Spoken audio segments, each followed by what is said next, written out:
Salut à tous, dans ce 5e épisode de Sans Détour, on va prendre un peu de hauteur. Avec notre invité aujourd'hui, nous allons nous intéresser aux transformations de la communication, mais également de la société. C'est parti.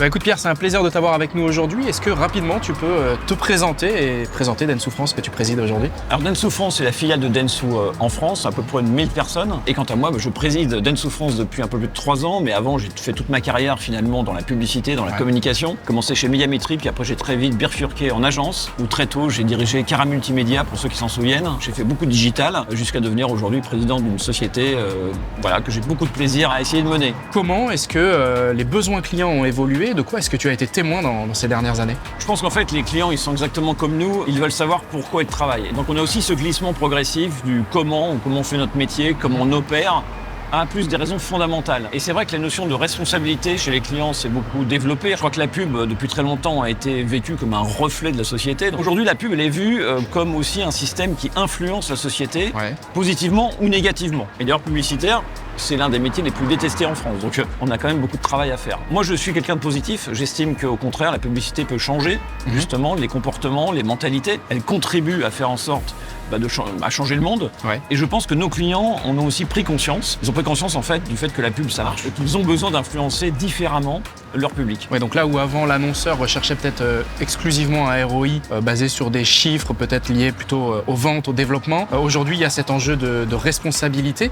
Comment les agences médias aujourd'hui aident ces clients annonceurs à faire les bons choix et à faire les bons arbitrages? Chez Dentsu, justement, on a été extrêmement précurseur aussi sur cette thématique, puisqu'on a mis en œuvre de nouveaux types de KPI qui permettent de mesurer par exemple l'empreinte carbone des campagnes, dans le but évidemment de la réduire, et aussi d'avoir des critères d'efficacité business qui sont sur le long terme et pas uniquement sur le court terme.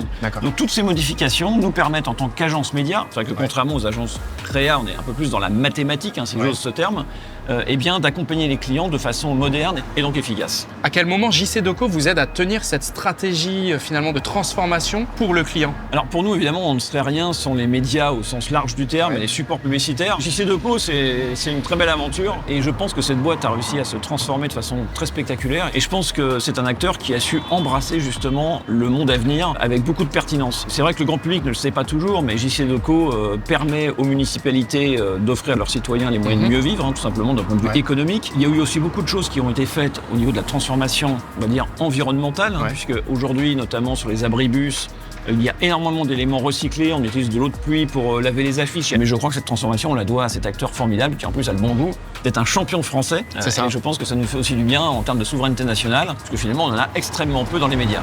Écoute, merci Pierre, c'était un plaisir d'échanger ensemble autour des sujets de transformation, de la communication, mais également de la société. Quant à nous, on se retrouve au prochain arrêt pour parler de programmatique.